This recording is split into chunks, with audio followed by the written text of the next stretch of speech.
I love work.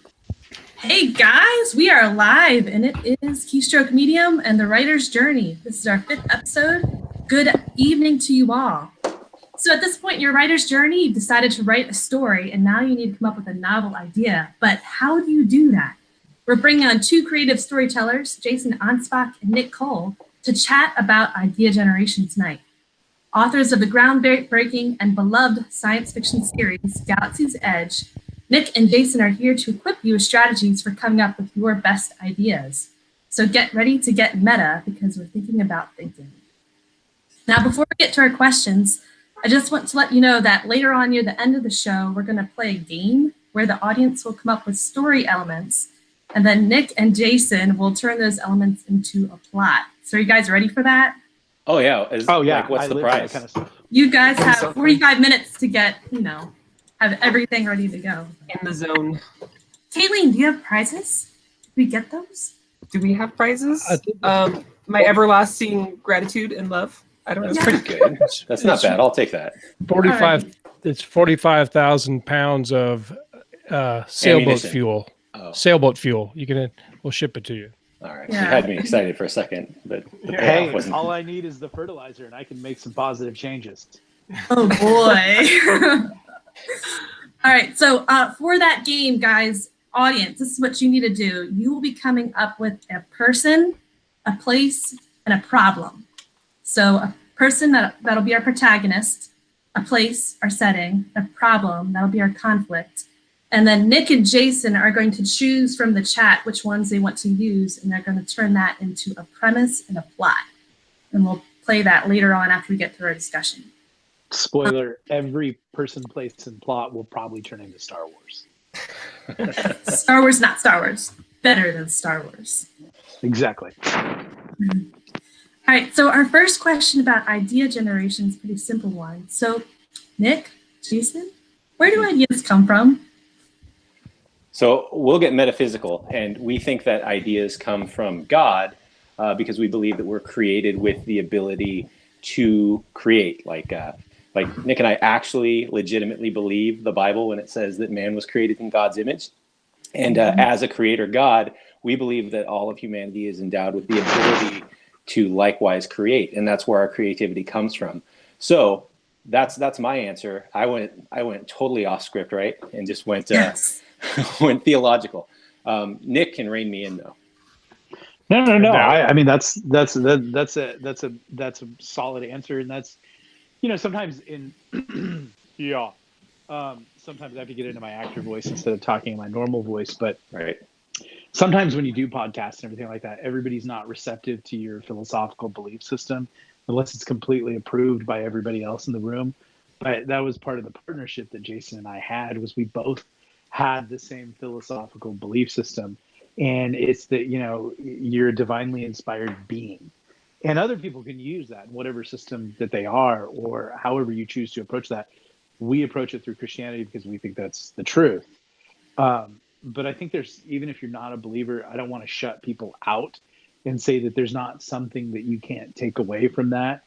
Because I think one of the wonderfully beautiful things about that way of creating is it really takes the burden off of you. It allows you to listen to what you're being given, whether that's from your big brain or whether that's from God. And it allows you to be open to listening to the characters advocate for themselves. Like, I think sometimes we write things and we have a pretty clear idea of what we're going to do with this character. But then over the course of events, like in the second book in the Galaxy's Edge series, it became abundantly clear that a pretty much beloved character that was a main character was going to need to die.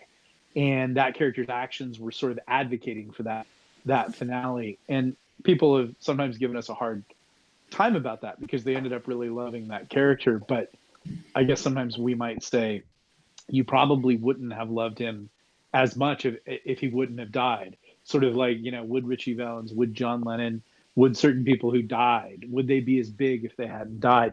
In the world of literature, with writers, a lot of the times the writers that we think of that are good and big writers just had the misfortune of dying early. Mozart died at 33. That's not writing, that's music. But there's something about tragedy sometimes that makes that more evocative.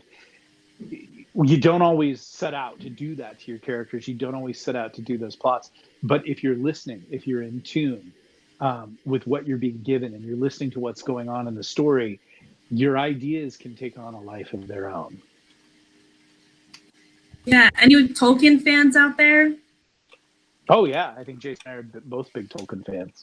Yeah, he wrote a whole essay on this idea that we're all sub-creators, and that's where fantasy and fairy tales and truth kind of comes from, is that it's DNA to make up these stories and to share them, to build a world. I wrote a book, one of the first books that I wrote, which was not the first book I published, but was a book called Fight the Rooster. It was about a creator, a director, who was struggling with the act of creation. And that's actually something I see happening a lot in sort of the new pub movement, what we used to call the indie pub movement, is a lot of people are coming in with their, what we used to call it, the groundlings, and acting their bag of tricks. And they're getting their first few novels out or their series out. And then they're suddenly finding out, like in the fortunate case that possibly that series has now become a hit, that you now have to create in that series pretty regularly and pretty rapidly. And if you weren't prepared for that, that can be quite daunting. And then people execute some stupid maneuvers and attempt to think that, you know, the readers came to them and they've fallen in love with that writer as the creator, as opposed to the series and the characters and the premise and the contract that you built with the readers.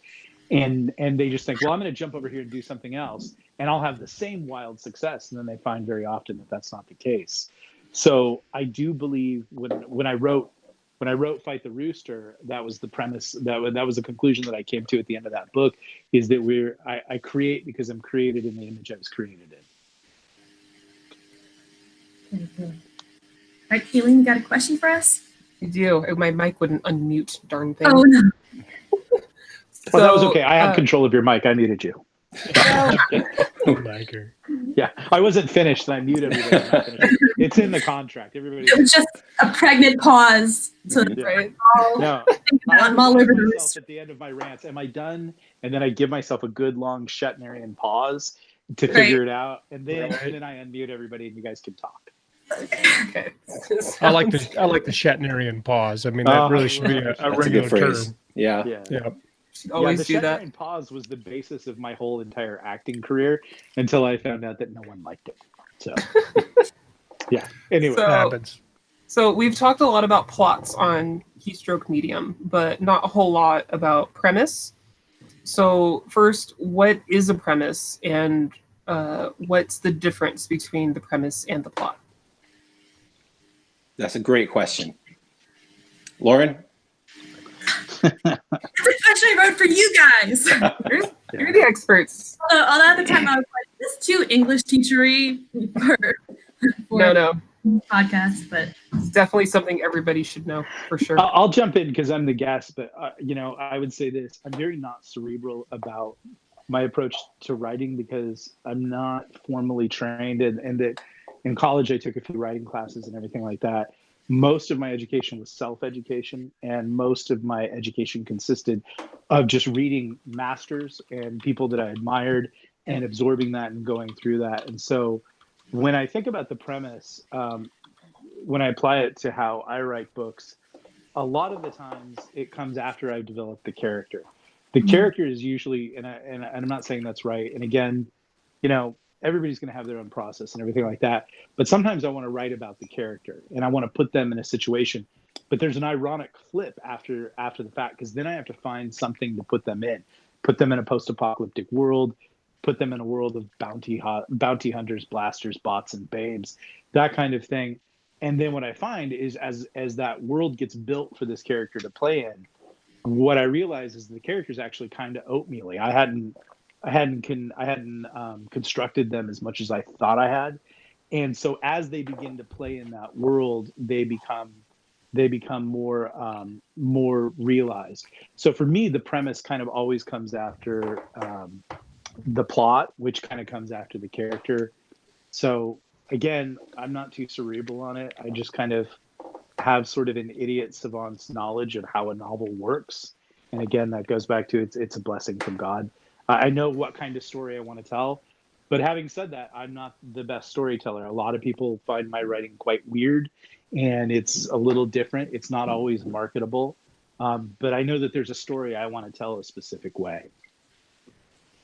That's pretty cool. Yeah, I can see how, even as a writer, you would probably have an easier time connecting with the character than you would, some out there idea. So having the characters and then like, how do I want to mess with them? Yeah, and that was basically what Vonnegut was saying. Is he was saying, first invent a character and then do everything that you can think of that's horrible to them and ruin their lives, which is really what a novel is. And I think a lot of the times, I mean, that's a hard thing for us as writers because we really have to be honest about this. A lot of our fiction is actually about ourselves. When you read of a writer writing something, a lot of the time they're just writing about themselves. And then we get into this Mary Sue thing. Oh, then he does this great thing, and then he marries the homecoming, queen, and but she's a space princess. She's not a homecoming queen. But a lot of us writers are just writing about ourselves, which is weird because I write about old men a lot who are either losing their marbles or are on the edge of the site. So I got problems. But how can you not write about yourself? They're all coming from your head. So yeah, but like as Chuck Palahniuk would say, after 4 novels, you're out. And then you're just listening to other people's stories and kind of doing that. But it's the dangerous thing in writing is, okay, you're writing about yourself, but you don't want to be awful to yourself like Vonnegut told you to do. But really, that's where the great novels are. That's what, Charles Dickens was writing about in Great Expectations or things like that, putting, or other more brutal novels, Moby Dick, things like that. Not that Moby Dick is a great novel. It's just an overrated novel. Shots fired. It's shots fired. But, and now we have a fight. Harpoons fired. Hey, everybody knows that, you read Moby Dick and you're like, okay, I'm going to read Moby Dick. And now I know everything I never wanted to know about whales. But, it's okay. You can write about yourself. That's great. You're a space wizardess, a space sorceress, and all that kind of stuff. But now you have to do this thing that you don't innately want to do to yourself, which is do bad stuff to you. It's really easy to reward yourself and give yourself superpowers and a bag of money and everybody loves you. And there's a novel out right now that everybody likes a lot. And I forced myself to sit down and listen to it. And what I found out is, like, even though the author kind of claims to do a lot of bad stuff to the character, it really isn't that way. The character does everything right, knows everything, has a plan for everything, all this kind of stuff. And it's not bad. It's not a bad thing in a certain way. That's, maybe what 24 was. But at the same time, like, be prepared that if you make a character about yourself, you're then going to, if you're going to really take it up to that notch, if you're going to aim for great novel, then you're probably going to have to do a really awful lot of stuff to yourself instead of just rewarding yourself. You got to be honest. Stephen King always talks about you need to write honest. So you're writing fiction, which is all made up, but it has to be honest. And if you're honest, you're not a good person all the time. You got some things maybe you wish you could do better or different or would have done. And so that's the hardest stuff to write. And then it's hard to live with that after you write it and publish it. You're like, oh God, people are going to think I'm a horrible person. They'll think that's all I do is that bad stuff. Yeah, that's what I think about you, Scott. I know that's true. I get that from you. No, but if you look at the novels of Stephen King, I mean, like, that guy is a freak, and but he's written some pretty horrible things, but and he's I've heard him talk about that. It's weird to be with your family at Thanksgiving and your extended family and your wife's sisters and having written the things that you've written, but that's and that's a problem the indie movement is facing right now, is that everybody kind of wants to be a rock star and they kind of want it to be about them. But at the end of the day, it really is about the story. And I think where you're going to find your best writing is when you're going to need to, as we talked about earlier, you're going to need to get into some areas that you understand that are dark and that are not good about yourself and mine those and explore those. And if you're willing to share that stuff with the audience, then, you can have some really great interactions. But if you're just going to write 10 books about you being a space wizard and always succeeding, you might sell a great 10-book series, but there's going to be a fatigue factor that comes in. And I might argue that you're really never going to do anything great, and I'm not knocking anybody who's written Space Wizard series. Space Wizard is my catch-all for everything, but it's you're going to have the courage. We call that in acting, the courage to reveal what Scott was saying, the courage to get into your dark side and lay it out there on the table. And if you're uncomfortable with that, come up with a pen name. So with idea generation, you want to start with the characters, put them through some difficult conflicts, but then not just put them through hard times, but allow them to see their own dark sides too. It's not just that they go through hard stuff, but that they look at the hard parts of themselves as well. And then you open the door to what darkness comes out, where sorrow comes out, and then kind of see where it leads. Yeah, in your Galaxy's Edge books, you have a lot of people die. Yeah.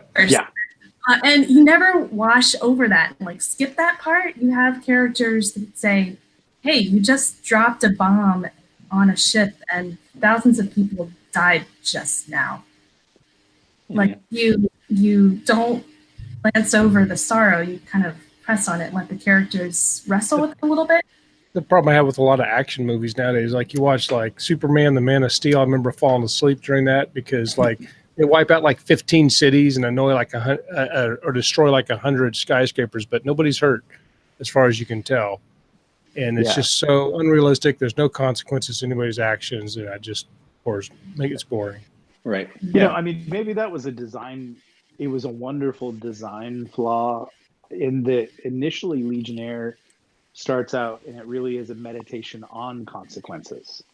On the consequences of being in a combat zone, dealing with stuff and blah blah blah. That was a lot of Jason's emphasis right off the bat. Maybe the story took that tone, but I also maybe it set the tone for the entire thing. But I would say Jason and I talk a lot about what we're doing, and there's sometimes things that I want to do or advocate for a certain character that I have some feelings about, and I feel that they're doing the right thing.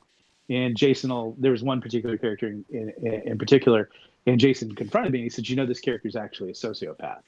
This character actually is the worst kind of person. Whereas I would have told you, no, this character is actually doing all the right things. And what we do is we argue about those characters and we argue about those motivations. And I don't think either of us sit down and say, okay, now I'm going to advocate or whatever.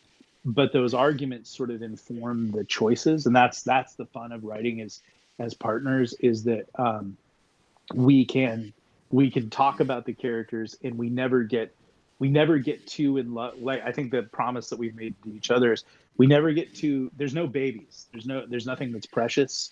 Mm-hmm. Everything must be sort of held up in a court, and then it's got to have its defense, and it's got to have its prosecution. And so, maybe this is making it sound a little too dire or whatever. We're having fun because having had this conversation about, action and characters and all these kind of things, that wasn't actually the premise for the creation of Galaxy's Edge. All this stuff came after, and the developing of ideas over the course of, I think, 13, 14 books now. But the original genesis for the idea was something completely different. And to answer that question about premise and plot, premise would be distilling your plot down to one sentence. It's like the beginning of a movie trailer where it's in a world where. Right. Yeah. Yeah. The concept with Legionnaire was stormtroopers in Afghanistan. That was the basic premise. And then the plot played that out. Yeah. So you might have to do a lot of thinking about your characters and about the conflict before you can get to that one sentence premise. But why is it important for an author to think through all of that and to come up with that one sentence that their whole story is about? I think where a lot of authors hurt themselves is they get inconsistent, right? So they kind of have a plot idea, and so they write the story, and this can be fixed, depending on how many times you go over your draft. But they'll write a story, and the story, because of it being plot driven, will start to make all these sort of different twists and things like that, which always happens. But because they were flying by the plot instead of sort of understanding what the premise is, they end up producing a piece of fiction that people say, well, this was entertaining, but it really didn't make sense, did it? Right? Because the powerful government that started off the book being like this big brother, all powerful thing. By the end of the book, they were, stormtroopers missing every shot, just different things like that. So it's important when you're setting out your premise that it's consistent all the way through. And if something has to change because you feel like the plot will make it a better story, then you have the responsibility to go back and say, okay, what I first thought this world was, it isn't, and then fix it. But that's the benefit, like, to be consistent, because it's really easy to say, well, now in book 2, I'm going to introduce space elves, right? But if the premise was that this is like a sort of grimdark, there are no elves, there is no magic, that's the whole world. But you bring it in because it's a cool plot idea. Now you've completely changed your world, and readers notice that thing. Like Nick and I have noticed a lot now in the time we've done that readers don't always respond well to drastic changes. Even the change from military sci-fi to space opera can be very jarring. So your premise needs to be pretty well locked in stone, and then you need to be faithful to it, because in the end, you're just being faithful to the reader, and you're actually giving them what you said you would give them, either in the hook or the description or the first few chapters, whatever it might be. Yeah. I guarantee that by book 4 of a series, if you go out and run to book 1 tonight and you make a great contract with the reader, this book is going to be about space wizards. And you fulfill that, and they love what you've done writing about space wizards. I can guarantee you that by book 4, you will be all out of ideas about space wizards, and you'll be flailing around, and there will be an easy, low-hanging fruit answer, which is, basically the modern basis of all film right now, which is, let's take a premise that's well known and loved and give it a twist. This superhero is now black. This superhero is now a woman. This superhero is, I'm not saying that you can't do those things. There's nothing wrong with it, but in a certain way, it's very low hanging fruit. It's just, it's basically trying to sell someone the same premise again, but, we put a little shiny spin on it. And so the danger of success, and everybody writing a book wants success and they hope for their best. And the danger is that you could get it in book 1. And by book 4, just sort of, you get a lot of great reviews and people tell you that you've made their lives better and brighter, and you're getting, 5-6 figure paychecks and everything like that. And then you suddenly think, well, you know what I could do? I'm really struggling here for an idea. I'm going to do something and just give it a twist, and it's low hanging fruit. And then suddenly you've lost half your audience because they didn't want to go over to, musical theater and space wizards, which is what you tried to do in the 4th book. Everybody, a lot of people, it's weird in the new pub movement. You've got to make this, as Jason was saying, this faithful contract with your readers, and then you've got to fulfill it. And I call that getting on the back of the tiger. And it's when you ride a tiger, you either stay on the back of the tiger or the tiger eats you. And so that's kind of what that has to happen. Unless you're a musical theater space elf. Yeah, exactly.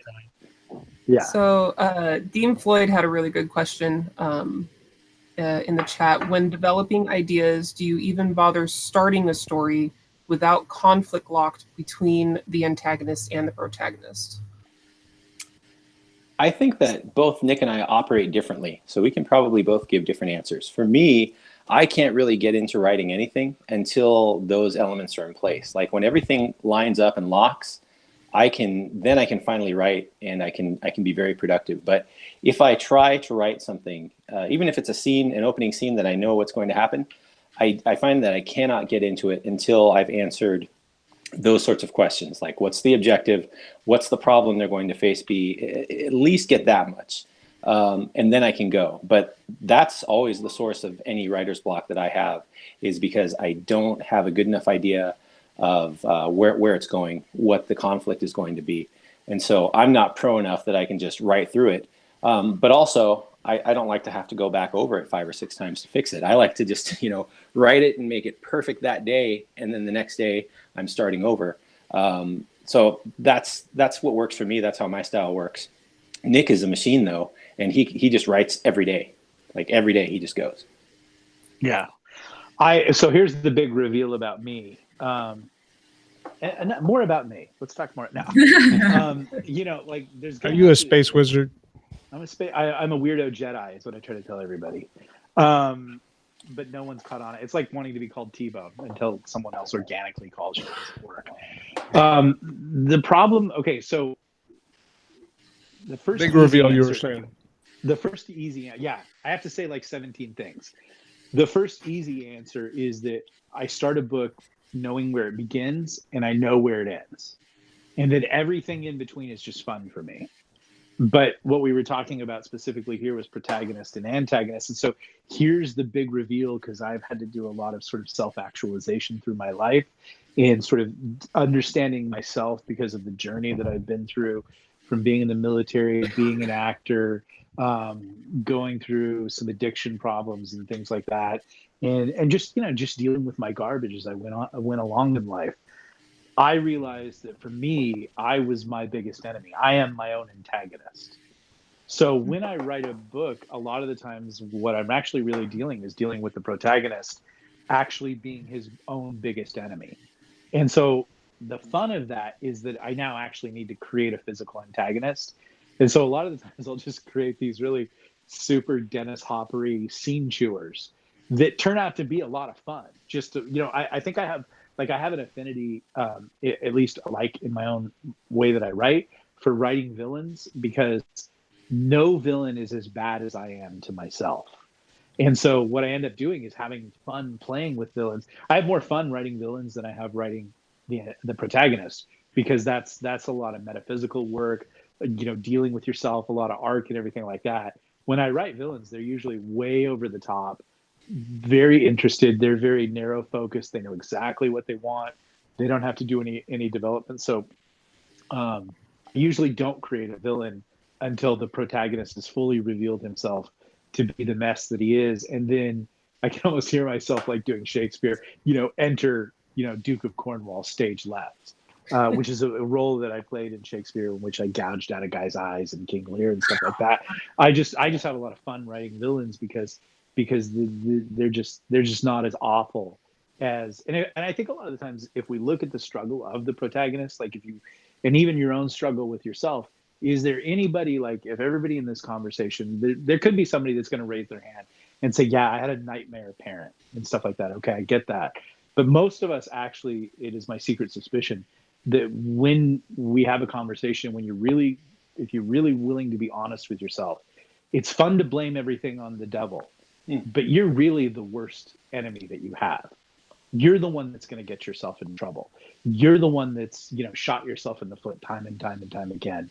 When you're trying to get on with your life, you're not trying to overcome what the devil is doing to you, or Martin, the GM at your company, or, Scott Moon, the watch sergeant at your office, or whatever. Sure. That guy's nothing. That guy's nothing compared to what you're doing inside your head to yourself every day. Am I right? That's absolutely true. I just feel like I got a warm hug of positive self-talk to yourselfness. Thank you. Yeah, that's good stuff. Yeah, well, guru service is by the hour. Like I said, I can pay you in love and hugs. Okay. So with all this talk of different ways to, come up with a premise and, solidify dynamic character, essentially, using yourself as like a soundboard for that, at what point do you know when a premise is good enough? I don't think you have to overthink the premise. I think you just have to be faithful to it. You have to know what your readership is, right? I think one of the problems with science fiction in general has been that people try to force premises that people really aren't interested in. And then they don't sell, and they say, well, it was an important premise. Like, at least it was important. Like it doesn't matter that this was a flop because it was important. That would be my biggest failing. And that's something Jason has to talk me out of a lot of, because I'm like, I want to do this thing because I want to do it. And it's actually a violation of the contract. Mm-hmm. And so then I'll have to walk back from that. Space Wizards. Yeah, right. Yeah, exactly. Yeah. Right. Yeah. So whether it's important or whether it would be fun, it doesn't really matter. Like if it's Galaxy's Edge, that's great. If it's just hardcore space marines going through a jungle, killing every single thing that they see, that's fine. That's a premise. You just have to be consistent with it. And I think where people get in trouble is they try to introduce things to the premise that no one actually wants. Like, oh, they're hardcore space marines, but one of them solves, romantic mysteries on the side, like, in between rotations. And it's like, well, that's a premise, but is that what the audience actually wants? And as long as it's what the audience wants, and I'm speaking commercially here, artistically, of course, no one can talk about anything because it's art, but commercially, as long as you're providing what your readership wants, you're good to go. If your premise hits what they're looking for, you can have confidence to move forward. But you do have to take the time to think about that and be honest about your premise. And so, like Nick, go ahead. Well, I was going to say, nice. Well, Nick always Can you makes say something positive. Okay, it is positive. Yeah, Nick always teases me about how my first 3 books were essentially romantic comedies, and I was like, no, they weren't. But the reality is, they kind of were. I didn't want that to be the premise, but when I look back, yep, that's a big part of the premise, and that's okay. But the reason they didn't sell as well as they probably could have was because I marketed them wrong. And I still have them out there because I'm proud of the writing, and it was the first few books I did, but it wasn't even like what I planned to write permanently. So it can sink you really quickly if you stray from following the premise that your readers want. Yeah, and it's not teasing. Anyways. Well, teasing in the fun way, not in the antagonistic way. I was just telling you, hey, that's a great romantic comedy, and you're like, doo. You were Charlie Browning. Just so everybody knows that we're not talking out of school here, or we're Brandon Sanderson, and we've just always had a string of hits, or we hit the iceberg with Galaxy's Edge. Because the first book is the premise, stormtroopers in Afghanistan. And then we just, by the virtue of how we were writing it and everything like that, and not really thinking that Legionnaire would just be the massively dynamic hit that it was, we said, okay, because what our whole premise was when we started the whole series was we just wanted to play with Star Wars action figures in the dirt. That was the whole thing, because we were just coming out of another project that was just a giant steaming pile of garbage, and we're like, we just want to have fun. We know this binge thing is here. We just want to do content. We didn't really understand the contract, because everything we're sharing tonight is earned knowledge. It's not just like, hey, we knew this is how it was, and we navigated this way, and we're super cool. This is all like, we made a series of mistakes, and this is how we corrected them. And the first giant big mistake was book 2. Which is we moved from Space Marine to Space Western. Even though it's not a Western, it really is. And we decided to write True Grit in Star Wars. Because to us, the initial premise was Star Wars, not Star Wars. It wasn't really Space Marine. But we didn't know Legionnaire was going to be this ginormous hit. And everybody was going to want more Legionnaire, more Kill Team, more Chun, all this kind of stuff. We were just doing content. And suddenly there was this mic drop, record scratch, because Galactic Outlaws is good. It's just not Space Marine. People love it. That's the thing is I love them both, but I love them for different reasons, Right. Yeah. And it's great when you have the grand tapestry that puts it all together, because it all goes together. But if you were a Space Marine reader and you're like, I loved Legionnaire so much, I sure hope I get me another Space Marine novel. And then suddenly you got this little girl and this aging bounty hunter and Han Solo running around. It's jarring, but there's reasons for it, and you understand it later, and it all fits. But initially, we made there was a mistake. The second book in your series makes the third book make more sense. That's true. And, which I was really impressed with book 3. By the time I got to the end of it, it's pretty impressive. It was all, a lot of it was we plotted heavily. We knew where we were going the whole time.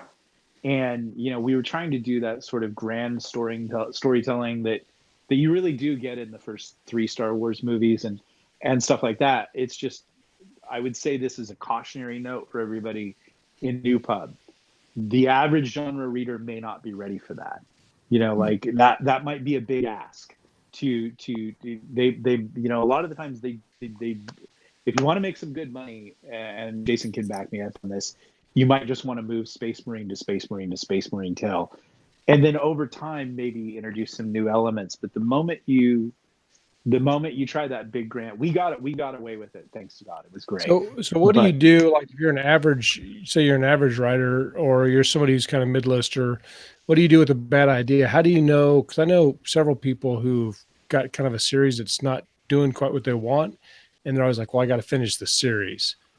So if you have, or it's like on a smaller level, if you have an idea, when do you know this idea is dead or you should move on, or what do you do with the bad idea? I think you just got to cut bait. Like it's Jason and I both have that with other ongoing series that we can fish up readers who still write today and say, when are you going to get back to Till Death? When are you going to get back to Weird? And I'd love to, and that'd be great. But right now, Amazon Audible Productions is paying Jason and I a buttload of money for more Galaxy's Edge. And so that allows us to take care of our families and puts gas in my Ferrari. So, what you're driving right now, of course, is what I heard. Well, Nicole's That's why the camera's off. Yeah. I'm doing technically illegal. Nicole's driving. No evidence. Don't tell any cops. Well, unless you're on if you're on private property, if you're on your own private racetrack, you can do whatever you want. So, yeah, we're driving in circles around my koi pond, but it's if it, like, I think Chris Fox said it right, Jason, just if it hasn't hit by 3 books, it ain't gonna hit. The truth of it is, if you put a book up on Amazon and it doesn't start banging it out within 30 days, that book's not going to sell better 30 to 60 days later. It used to back in 2011, because the first book I wrote, The Old Man in the Wasteland, it kind of just wandered around for 3 months and then it went through the roof. But now I think the algorithm has changed and stuff like that. And that book either comes out of the blocks and starts doing good, or it's a sort of long, slow death to 60 days where it just completely dies. And if you haven't generated an audience, then you have to not listen. We were just talking to a veteran science fiction author, Karen Travis, and she was telling us about how a company that she worked for writing tie-in novels to major brands was actually manipulated by 12 IP addresses to continue to write things that no one wanted. And so that's a very valuable lesson in that as a writer, you can get in this echo chamber of your most diehard readers. I don't like to use the term fans, but like, let's just say fans, and they're telling you what they want, and you have to make sure that you're not just listening to a couple of voices that are stroking your ego. So Jason a lot of the times will run polls and we'll, like, across a wide section of people, like, where do you want us to go and things like that. But if it's not working, I would say, that's okay. Thomas Edison, Ben Franklin, Walt Disney, all of these guys had failures that they believed in passionately. But when it didn't work, disruption brings change, and change brings the next step where you find the thing that's working. And so it's hard, but let it go and find the next thing. It did. After 3 books, it didn't work. Let it go. All right. Well, to reel you back onto plotting, so we got a spectacular premise. We know it's one that the readers want, that it's in the genre, and it's all cohesive. We know it's one where you've got a protagonist and antagonist that has multiple sides, they're dynamic, they're getting into the dark part of the soul. So you've got all that. How do you go from premise to plot? It kind of sounds like you guys do it naturally, like you're just, you've been writing so long that it just comes natural to you. But if you're sitting down with a new author, how would you explain to them how to go from this idea for a book to actually having a plot down on page? Nick, I was going to say, do you find that when you write solo, do you find your method differs when you write solo than when we work together? Like, I found that it certainly does. Yeah, when Jason and I work together, we've got to talk about how it's all going to intertwine and who's writing what. And sometimes in certain novels, Jason will just say, "Hey, write this space battle over here," and I'll ask where the stakes are and who's, it's a different thing.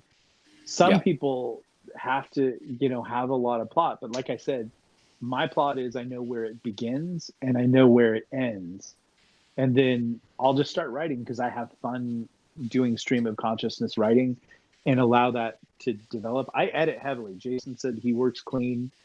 He likes my manuscripts are such a hot mess by the end of the day, but I like going back and taking away everything that's not David. That's a Michelangelo thing. I like, like when the manuscript's finished, that's the chunk of stone. And then now I'm going to go in and take out everything that's not David or add things that make that statue David. Right. Yeah. So when we're working together, the plot is really hashed out in conversations. So we've talked before about how we have what we call sort of a yes and method, where we talk about the story and we'll throw ideas out there. And the cardinal rule is if Nick gives an idea, I don't get to say, nope, we're not doing that. I get to say, yeah, and we do this. And we'll do this as well. So we're constantly building upon the ideas so that we don't limit our own creativity and get ourselves sort of trapped into a box. Now, that doesn't mean that we don't challenge each other with technical questions or questions of, well, how does that reconcile with this thing that maybe one of us forgot about? And we say, oh, yeah. But so for us, it's a lot of conversation about what's going to happen and getting from point to point.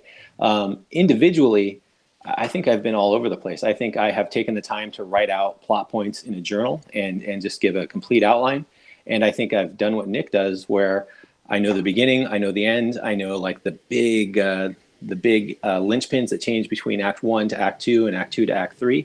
And then I just discover what's going to happen in between there.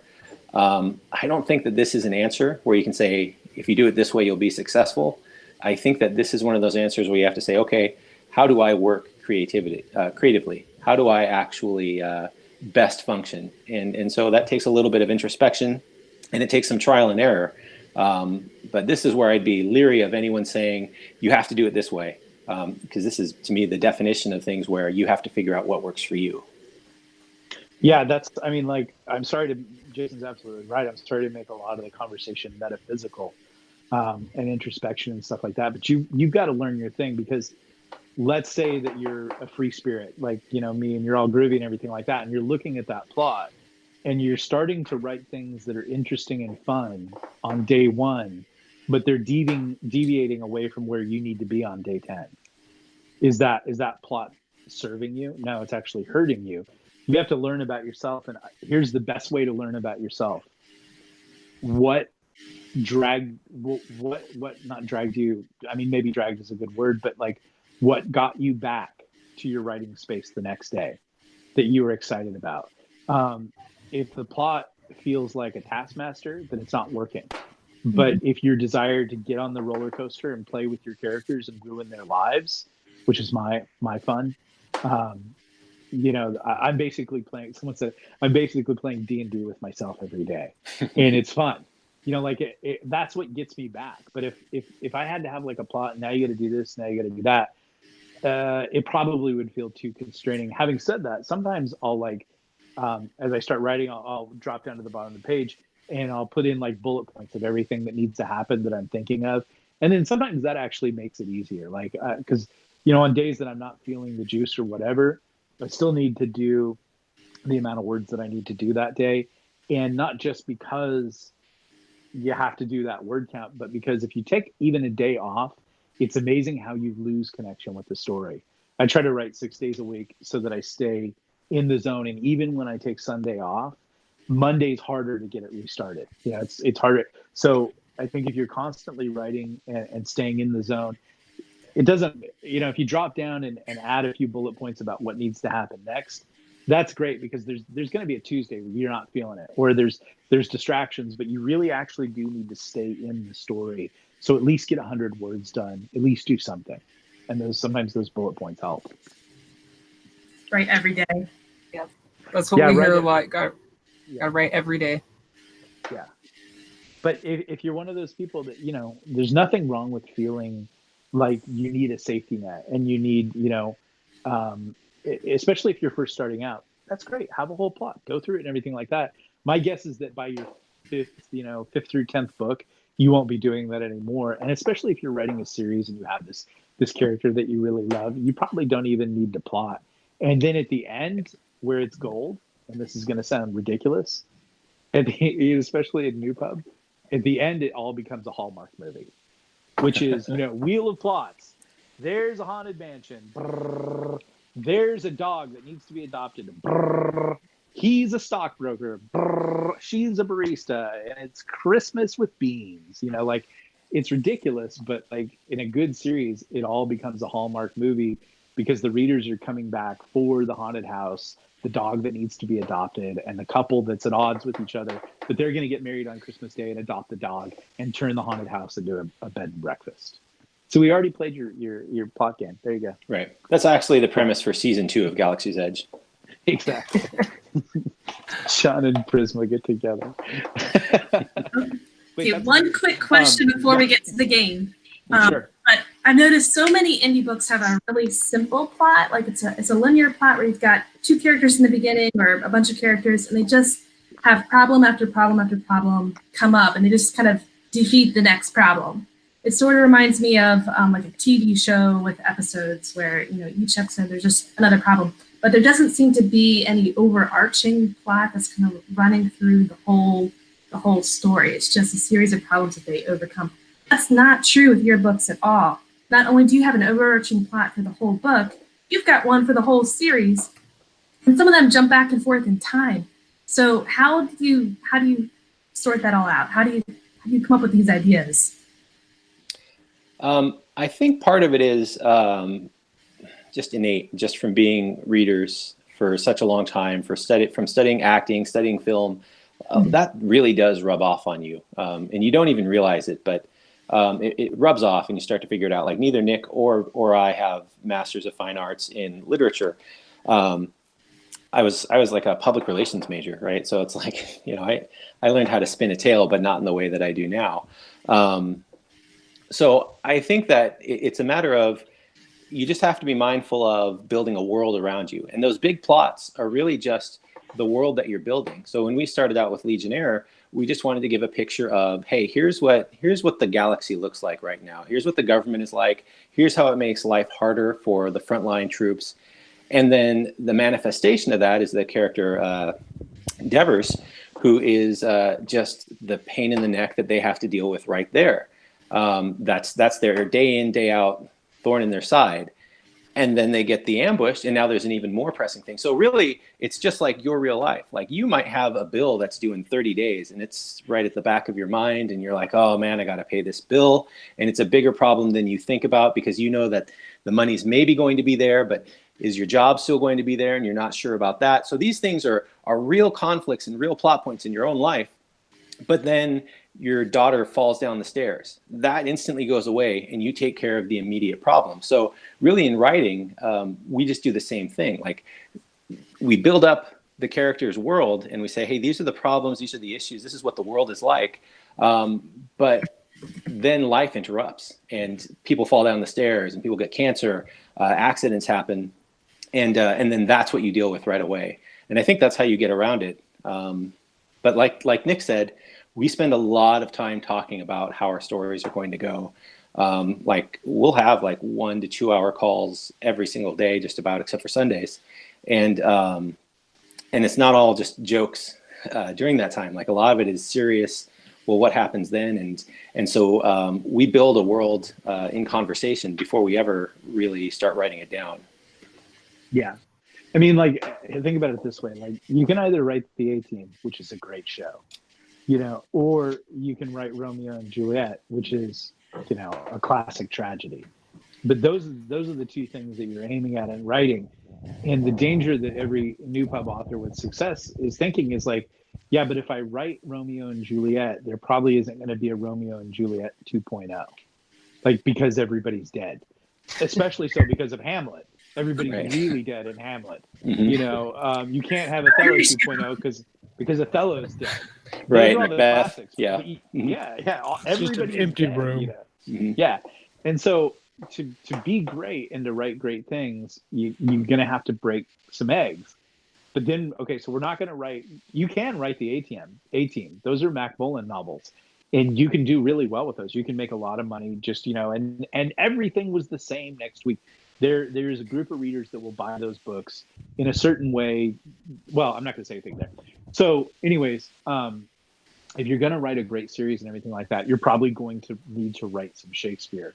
You know, George R.R. Martin is doing that to a much lesser extent with Game of Thrones, but you're going to need to kill some people. You're going to need to break some eggs. Some people that you think are good people are going to need to go off the reservation. They're going to need to get a little twisted, a little crazy. And so, you know, this goes back to the beginning of the conversation. When you're plotting, think about the characters that you're writing, think about the protagonists, and are you writing about you? And are you willing to go a little crazy? Are you willing to kill you? Are you willing to replace you? And then at the same time, there has to be an entertainment value. Like a lot of the times, I think Jason and I will say when we're talking, we'll say it's this movie meets this movie, or like when we did book 4, Attack of Shadows, we said it's Tom Clancy's Red Storm Rising meets Star Wars. Or when we did Kill Team, we wanted to write about a John le Carré novel, and it's really dark and messes up some characters. You know, you've got to be willing to break some eggs. So, okay, to handle that, maybe introduce more characters so you can mess people up. That's a struggle in of itself, you know, juggling it. But the danger is Lost, which is that TV show that we all like. And Jason and I talk about that show a lot because I think both of us were really influenced by that. And I even read an article today in Hollywood is that Hollywood's struggling time after time after time to recreate the show Lost, you know, where there's all these mysteries and you get people coming back. But what we learned with Lost is they were just goofing around, you know, and they're like, let's put a polar bear in there. Let's put an invisible smoke monster. Let's put this thing in there that has no explanation, but people will think we're really smart. And they got away with it because they were kind of the first really to do it. They were just doing Twilight Zone meets Gilligan's Island. They didn't need to be explaining anything or be accountable for that. Well, they also taught by their colossal failure in the last episode, they taught a very intelligent reading audience to be afraid of when people are doing that. They don't, you know, the audience doesn't want a road to nowhere. So, you know, we knew the whole series of Galaxy's Edge. We knew where it was going to end. We knew what was going to happen to Gothsalis, and we were having some struggles over his soul, you know, like, and a lot of the characters' souls. But we knew it wasn't going to end well for some people. And so you, I guess, you know, like you're not. What I'm trying to say at the end of the day is you're not writing Three's Company. You're not writing the A-Team. These are not what we do in books and epic series. You're probably going to do some tragedy. You know, that probably when you end, everybody's going to die. The caveat and the warning to that is don't become the Walking Dead, which is really a death cult. You know, it's just like they've gone so far into killing off characters that now they're introducing people, expecting you to feel something for them when they haven't done any of the work, and then killing them and like, see, you should cry about this. And, you know, that's just turned into a big clowny joke. So you've got to do all this work to get there. But the thing that I'm saying is, you know, get into that universe and play around a little. The coolest thing in the world in Star Wars, especially Empire Strikes Back, was when they froze Han Solo, you know, and Harrison Ford was advocating for dying. Like that's, you know, you can see like there was a moment in Star Wars where it really could have been, you know, just Luke and Han and Leia escaping from this week's Death Star, which is what the series ultimately came full circle and became. But initially, when they were really doing great plot and stuff like that, they were willing to take the characters in directions the audience didn't think it wanted to do. They were forced to look at the car accident. They were forced to feel. And that's kind of, you know, you don't always give the audience what you want. You give them what they need. Yeah. And so there were characters that got killed in Galaxy's Edge that shouldn't, you know, like, you could really say like, hey, that person shouldn't have died. They should be in season 2. And they're really great. And they're my favorite character and everything like that. But it's like, actually, that's what makes it, you know, and this is a humble brag. That's what makes it a great series, because that character did die. You guys have given a lot of great information, certainly a lot for everybody to chew on and think over, you know, sometimes in writing, a lot of times in writing, you know, you really have to take a hard look at yourself. And, you know, it's something that has been prevalent, you know, throughout a lot of the indie community is, you know, the mental, you know, harbor that we go through. You know, it's like not selling books, can't come up with ideas, use that to create a character, you know, use that hardship. But also have fun, you know, just, I mean, I think the interesting thing is Jason and I are not this serious. Like it actually probably is 75% of that hour and a half conversation is jokes and talking about, you know, just other stuff and everything like that. But the premise originally was we wanted to play with action figures in the dirt. And that came out of a conversation in which I was getting bitter about writing. and Jason wanted to go on and do something else because he was thinking about walking away from it too. Because there's no sense in writing unless you're making some money for it. Like, it's fun to be what the French called a Sunday painter and paint on Sunday down at the Seine. And, you know, but like, let's all face it and let's all be adults in the room. We would like to make some money off of this. And so if you're going to make money, you have to do some analyzation of what you're doing, why your zombie novel isn't selling, why your rom-com novel isn't selling. And then you have to say, well, what can I do that will work and make some money? And Jason said, I said, well, what do you like? What do you want to write? And he says, well, I love Star Wars and I love G.I. Joe. And I said, well, write that. And he says, like, you can't write that. It's already been written. I said, no, you can write it. You can't write about Luke Skywalker and you can't write about Darth Vader, but you can get pretty close to the line. And you can play with those action figures in the dirt. You can play with Slave One, which is Boba Fett's ship. You know, you just don't call it Slave One, but in your head, it can kind of look like that. And you can have a Boba Fett. There's nothing wrong with that. And Disney's not going to sue you, and you can have fun, and you can use hyperdrive, and you can use lightsabers, you know, and then the fun comes. Well, technically, you can't use lightsabers. Those are... Yeah, you can't, but you can call them torches There or you go. light swords or whatever, you know, but you can, the fun comes in putting with your spin on it and reorientating. And so, like, one of the first things we did is there's this line in Galactic Outlaws that says the Legionnaires hit everything they aim at. Even though they were stand-ins for stormtroopers, they were competent, you know, which was like, and so the main thing is, like, we've done a lot of heavy stuff about get into yourself and look at yourself, and all that's important. You should do that. But at the end of the day, if you're really going to write a 9-book series, make sure that it's just something you're going to have so much fun with that you get back into that chair and you write 5,000 to 10,000 words the next day to get there. Because if the series becomes a hit, I can tell you, Jason and I publish a book and it's amazing. Within 24 hours, people are saying, when is the next book? We put a book up on audio and they're saying, I can't wait for book 5. I can't, like, and you're like, I don't have it in me. Well, you better, because they want it and they'll give you money and you can drive a Ferrari too. Yeah, so a lot of what I've been hearing is, you know, as far as premise goes, keep it simple. Like, honestly, Yep. you know, G.I. Joe's and, you know, and Star Wars in the dirt. Yeah. Super simple, but complex character. Yep. And then the plot is derived out of that. So with these running really close on time, with this game that we have been itching to get into. All right. Our audience Ready. has been throwing out some ideas, so I'm just going to read them off. You guys pick them and do your magic. So let's see. We have human beings, an unknown galaxy, Earth and the Milky Way are lost, and somebody. Oh, and this person wants to find it. And then let's see, what's another one that was up here? Something about. So let's see, the government and the wall. What was it? Oh, and Mexico is infested with zombies. Let's see, a schizophrenic 13-year-old boy. In the near future, people only communicate through chat and texting, except the internet is shut down by hackers. Let's see another one. A frontier father. Weird West meets Little House on the Prairie. All the Minotaur herds are being hunted to extinction by the native orcs. Winter's near, not enough food. That's all we got. That's all of them.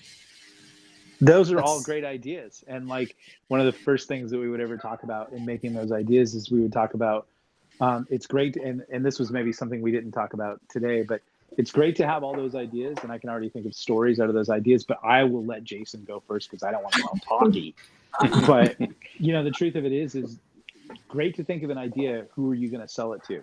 Like in each of those ideas, the first thing I would do is like, well, what is the Kindle audience for Weird West? You know, like who are the authors in that? Is that actually selling? You know, because that's an important consideration. But Jason, go ahead, make a plot.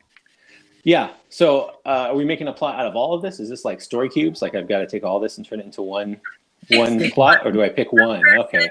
One place, one problem. And you could mix it up if you want. You know, Sure. We're not picky.